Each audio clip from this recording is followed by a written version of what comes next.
Fala galera, Weber do canal Vencendo Obstáculos, espero que estejam todos muito bem, estejam todos passando bem, curtindo bem o carnaval.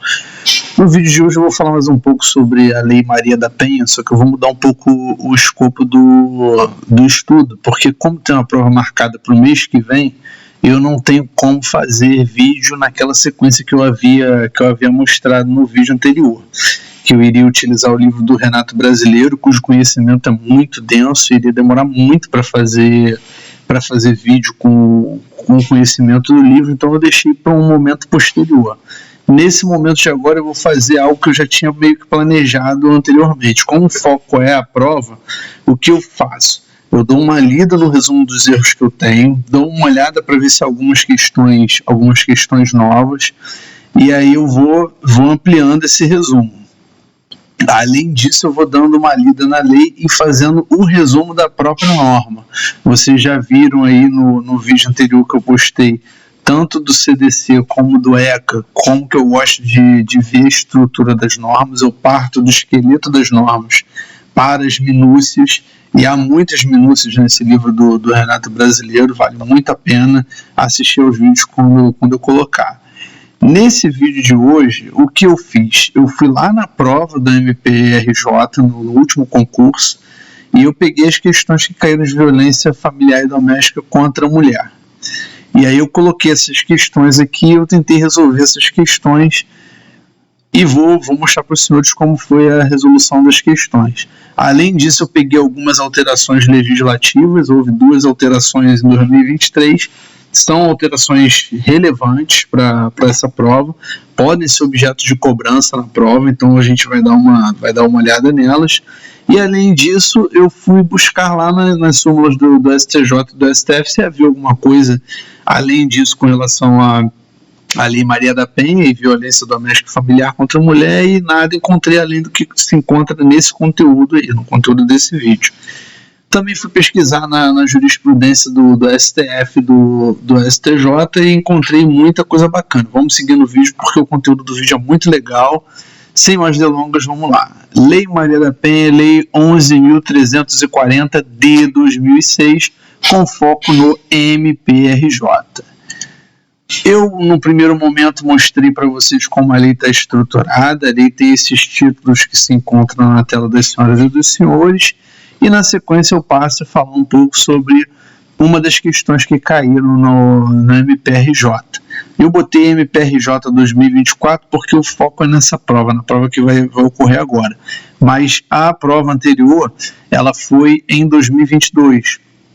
Então, se vocês não tiverem acesso a essa prova, manda uma mensagem aí que a gente compartilha esse material, beleza? A alternativa, ela dispunha sobre redação de súmula, então eu só marquei ali na questão o que havia de errado. Então, por exemplo, na primeira, súmula 588, ela fala que não impede a substituição da pena. Na verdade, impossibilita a substituição da pena privativa de liberdade por restritivo de direitos. No decorrer dos vídeos, vocês vão ver lá na jurisprudência do STF que isso foi amplamente debatido, e que se o objetivo é combater esse tipo de delito, não há por que permitir troca por cesta básica, serviço alternativo, vai pintar muro, vai pintar calçado, não tem como fazer isso. Então, na verdade, o objetivo é punir de fato o infrator e manter a incolumidade da saúde física e psicológica das mulheres. Então não tem realmente por que substituir a pena privativa de liberdade por pena restritiva de direito. A 589, ela fala que é inaplicável o princípio da insignificância e é aplicável tanto para os crimes como para os crimes anões, as contravenções penais.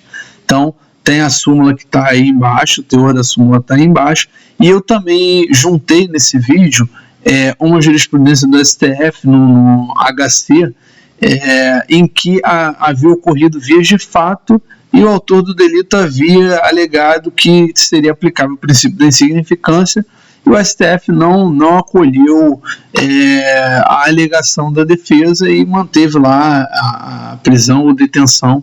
Agora eu não me lembro no caso concreto qual foi o tipo de pena lá, privativa de liberdade, que foi imposta ao infrator. mas a ratio é essa. O princípio da insignificância não se aplica aos crimes e contravenções penais praticados no âmbito da violência doméstica e familiar contra a mulher.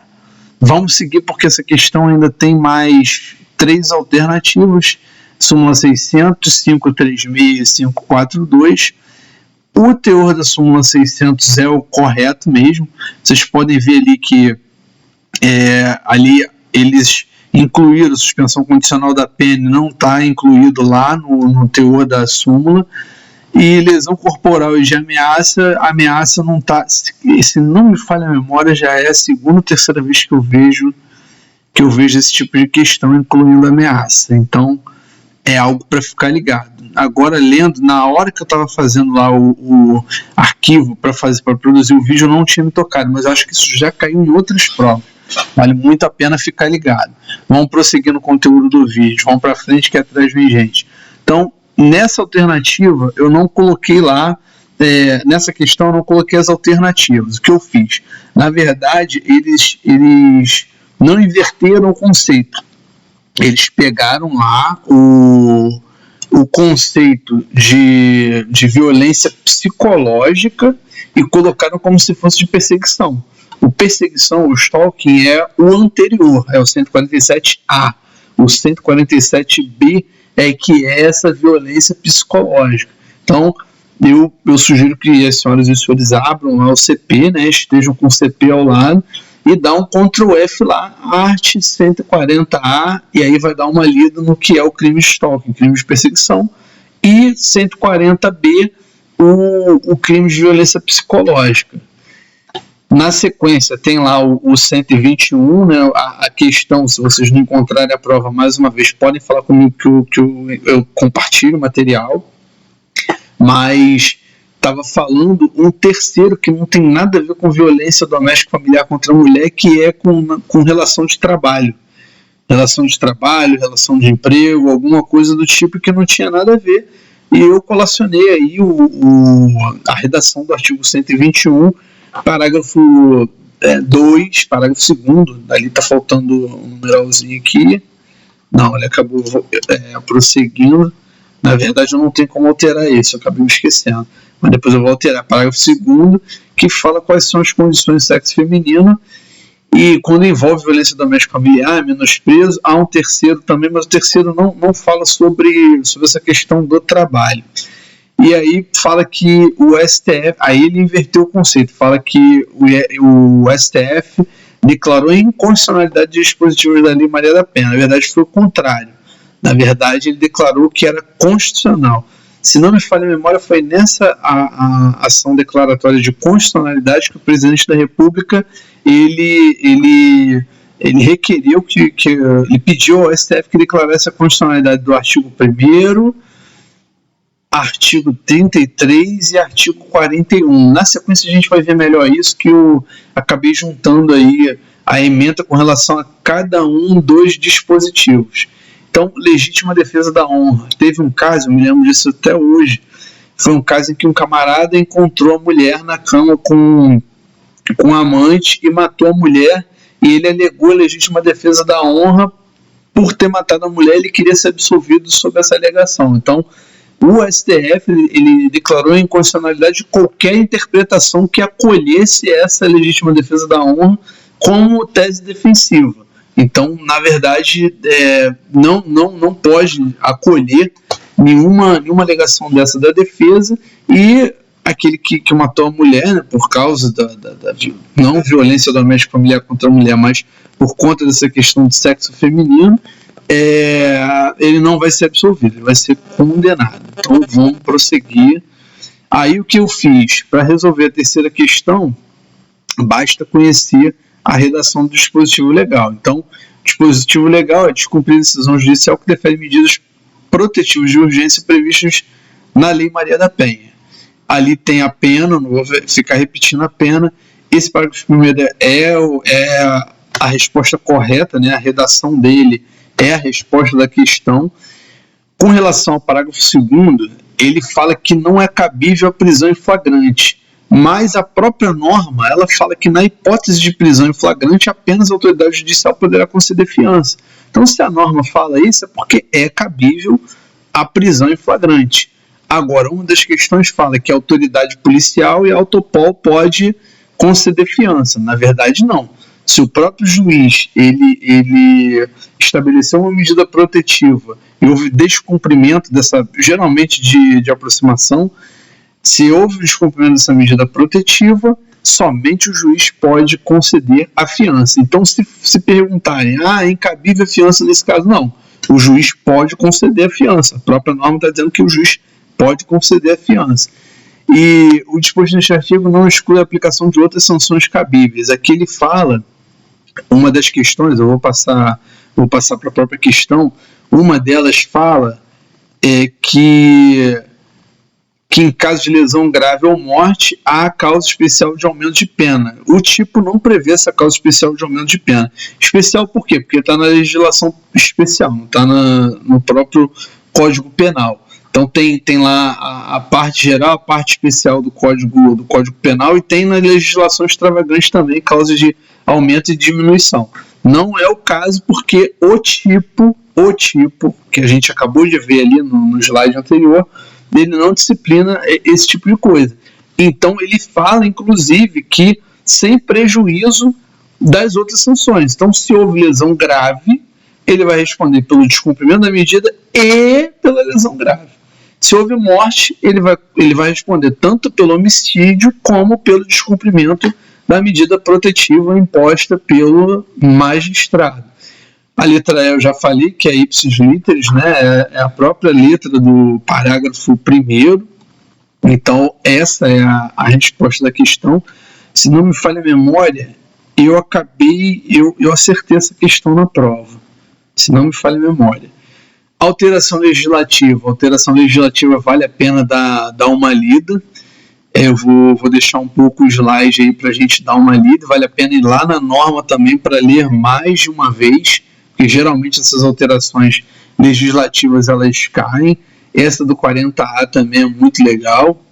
E a questão do auxílio, né? O atual governo, ele tem esse lance de auxílio e tudo mais, e foi incluído.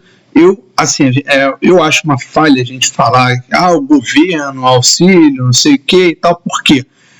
Porque geralmente está no governo do PT, no governo Lula, o terceiro governo Lula, mas a gente não sabe quem foi o autor do projeto de lei. Então, antes de julgar se foi o Lula, se foi o Bolsonaro, eu inclusive já falei sobre isso num dos meus vídeos, a gente precisa saber quem é o autor dessa lei e o porquê que levou esse autor a propor esse projeto de lei. Porque, de repente, ele tem um fundamento que não é necessariamente esse, que a esquerda gosta de dar auxílio, enfim, não é uma discussão meramente política. Então, vale a pena dar uma olhada quem foi lá, quem propôs esse projeto de lei, né? E a discussão, como que esse projeto foi aprovado, como que foi sancionado pelo presidente da República. Enfim, a gente não pode ter preconceito, né? Tem que ter conceito, tem que ir lá na norma e ver efetivamente quem foi que propôs aí, como ocorreu a aprovação desse projeto. Então, vamos prosseguir aqui, que eu ia entrar na questão orçamentária, mas acaba desvirtuando um pouco do objeto do vídeo, que é a Lei Maria da Penha. Vamos prosseguir aqui, que agora a gente vai entrar nas questões que foram julgadas, né, informativo do STF. Eu acabei deixando na sequência aí, vocês podem ver informativo 1048, a ADI ficou na sequência, mas não era, para ter ficado na linha de baixo. Então, essa daí é uma questão que é importantíssima, que eu não me lembro de ter visto em prova e que eu me lembro que teve uma discussão muito maneira a respeito. Eu botei aqui embaixo o artigo 18, que fala o seguinte: recebido o expediente com o pedido da ofendida, caberá ao juiz, no prazo de 48 horas, conhecer o expediente do pedido e decidir sobre as medidas protetivas de urgência. 48 horas é um prazo muito estendido, entendeu? Além disso, há lugares do Brasil, nos rincões do Brasil, em que não há comarca. Se não me falha a memória, a cidade da minha mulher, Campo Alegre de Lourdes, não é comarca, ela é junto com uma cidade maior. Então, até chegar esse expediente ao juiz, você pode colocar aí uns 2, 3 dias. Depois que chega na mão do juiz, o juiz tem 48 horas para decidir. 48 horas para decidir, já rolou um homicídio, já rolou uma lesão grave. Então não tem como a ofendida esperar que o magistrado tome uma providência com relação ao fato criminoso. Então, havia essa discussão. Pode a autoridade policial, ela própria, ela estabelecer essas medidas protetivas? Chegou-se à conclusão que, inclusive, o policial, nas cidades em que não houvesse delegado de polícia, inclusive o policial, poderia estabelecer essas medidas de proteção em caráter de urgência. E depois o magistrado com o Ministério Público, eles iriam aferir se de fato era para manter ou não. Mas como o objetivo da norma é proteger a mulher em situação de vulnerabilidade, não tem o menor sentido mesmo aguardar um juiz falar em 48 horas se vai deferir ou não uma medida protetiva. Então, o STF, para mim, corretamente, é válida a atuação supletiva e excepcional de delegados de polícia e de policiais, a fim de afastar o agressor do lado do homicídio local de convivência com o ofendido. Para mim, mandou muito bem, e isso daí é importante. Eu não me lembro de ter visto cair em prova. Vale ficar ligado, porque se cair é só marcar lá. Cabe sim o delegado, inclusive o policial. Então vamos para frente que atrás vem gente. Designação de audiência de retratação e de comparecimento da vítima. Eu fiz questão de juntar tanto a ementa da ação direta de inconstitucionalidade como o fundamento. Na verdade, ali não é o fundamento, sendo verdade, ali na verdade não é o fundamento, ali na verdade é a conclusão, né, é a decisão, né? Por que interpretação conforme? Porque lá ele não fala se vai ser de ofício e tal, só fala que a representação da ofendida, ela só produzirá efeitos se ela for apresentada numa audiência especial designada, que é antes do recebimento da denúncia e antes do início do procedimento. Então, isso poderia fazer com que a vítima ela se sentisse coagida a não prosseguir, porque tem-se a ideia ainda, a gente vive numa sociedade machista, infelizmente essa é uma realidade, né? Anteriormente era muito pior, né? A mulher era vista como objeto, era vista como propriedade do marido. Isso a gente já evoluiu de fato, né? A gente vai ver nesse livro do Renato Brasileiro, que ele fala um pouco sobre isso, né? Muito embora tratados internacionais, convenções internacionais sobre direitos humanos, constituições mais modernas já reconheçam que a mulher ela está nesse regime de igualdade com o homem. Essa igualdade, segundo os autores, e a meu ver também corretamente eles falam isso, é uma igualdade meramente formal, não é uma igualdade material. Então, por exemplo, uma mulher que é sustentada pelo marido, ela iria se sentir coagida a não representar, a se retratar da eventual representação perante a Autopol, ou o Ministério Público, ou o próprio juízo. Então, para evitar que isso acontecesse, o Supremo ele deu interpretação conforme a Constituição, no sentido de que essa audiência ela deveria ser designada mediante requerimento da vítima. A vítima, não, eu realmente quero me retratar. Então, beleza, aí vai ser feita a audiência e ela vai se retratar. Agora, de forma alguma, de ofício ou a requerimento do Ministério Público ou da Autopol, essa audiência vai ser designada. Então, essa é uma decisão importante.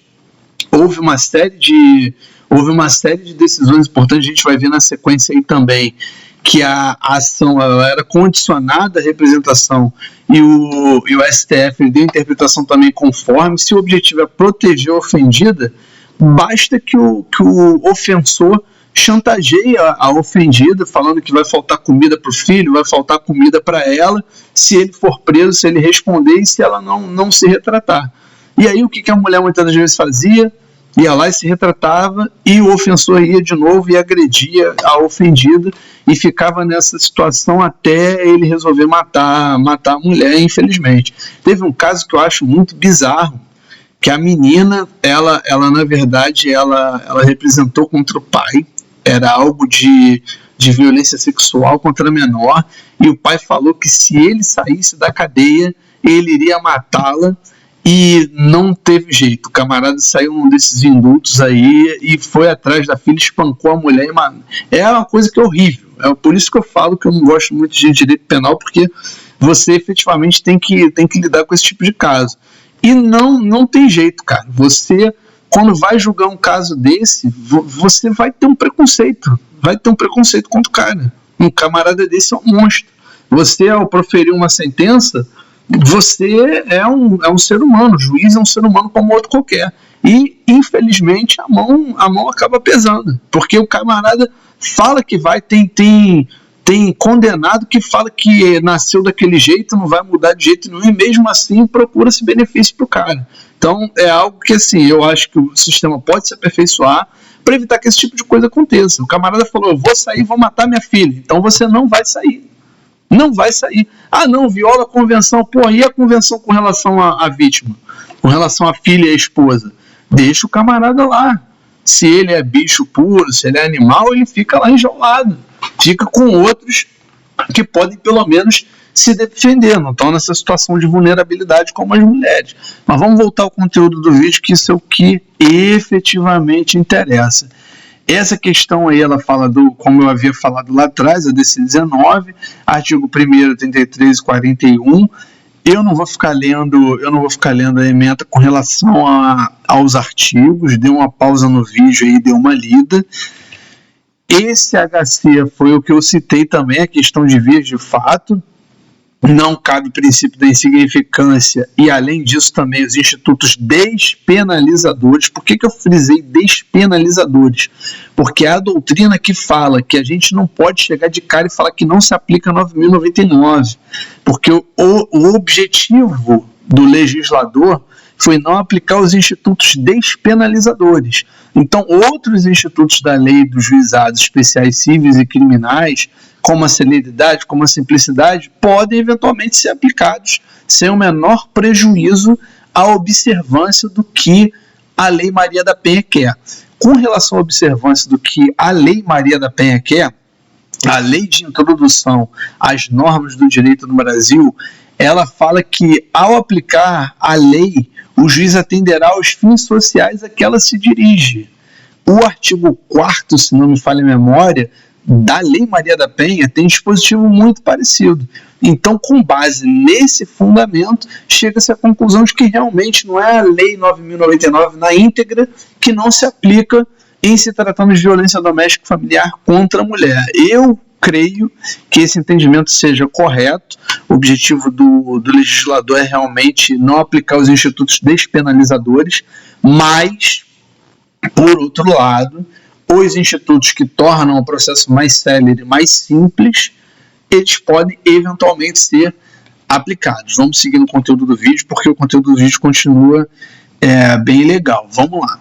Informativo 654, Lei Maria da Penha, ação penal condicionada à representação. Isso daí eu já falei. Antigamente não, na verdade, a norma ainda se encontra com essa redação, dizendo que cabe, se não me falha a memória, o artigo 12, tá ali, é isso mesmo, artigo 12, inciso 1º, e artigo 16, eles falam que é condicionada a representação da ofendida.